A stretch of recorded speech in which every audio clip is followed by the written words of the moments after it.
शङ्खं चक्रं जलौकां दधदमृतघटं चारुदोर्भिश्चतुर्भिः सूक्ष्मस्वच्छातिहृद्यां शुकपरिविलसन्मौलिमम्भोजनेत्रम् कालाम्भोदोज्ज्वलाङ्गं कटितटविलसच्चारु पीताम्बराढ्यम् वन्दे धन्वन्तरिं तं निखिलगदवनप्रौढदावाग्निलीलम् अच्युतानन्त गोविन्द विष्णो नारायणामृता रोगान् मे नाशयाशेषान् आसु धन्वन्तरे हरे आरोग्यं दीर्घमायुष्यं बलं तेजो धियो श्रियम् स्वभक्तेभ्यः अनुगृह्णन्तं वन्दे धन्वन्तरिं हरिम्.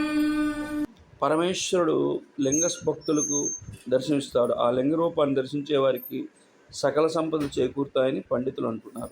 అందులో కీలకమైన పంచలింగాలు పృథ్వీలింగం, ఆకాశలింగం, జలలింగం, తేజోలింగం, వాయులింగం పంచభూతాలు అంటారు. పంచలింగాల ప్రాముఖ్యత. పృథ్వీలింగం ఇది మట్టిలింగం, కంచిలో ఉంది. ఏకాంబరేశ్వర స్వామి అంటారు. పార్వతీదేవిచే ఈ లింగం ప్రతిష్ఠించబడింది. అక్కడున్న అమ్మవారి పేరు కామాక్షిదేవి. అష్టాదశలో పీఠంలో ఇది ఒకటి. రెండవది ఆకాశలింగం. ఇది తమిళనాడులో చిదంబర క్షేత్రంలో ఉంది. ఆకాశలింగం దర్శన రహస్యమైనది. ఆకాశం వలె శూన్యంగా కనిపిస్తుంది.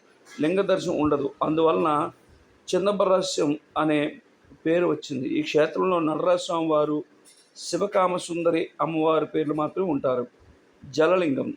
ఈ లింగం కింద ఎప్పుడూ నీటి ఓట ఉండడం వలన దీన్ని జలలింగం అంటారు. ఇది తమిళనాడులోని తిరుచిరాపల్లి సమీపంలో జంబుకేశ్వర క్షేత్రంలో ఉంటుంది. ఈ స్వామివారి పేరు జంబుకేశ్వరుడు, అమ్మవారి పేరు అఖిలాండేశ్వరి. బ్రహ్మహత్య పాతక జంబుకేశ్వరుడు నివారణ కోసం పరమేశ్వరుడు జంబు వృక్షం కింద తపస్సు చేసిన అక్కడ శివుని జంబుకేశ్వరుని పేరు వచ్చింది. తేజోలింగం. తమిళనాడులోని అరుణాచల్లో తిరుచిరాపల్లి క్షేత్రంలో తేజోలింగం ఉంది.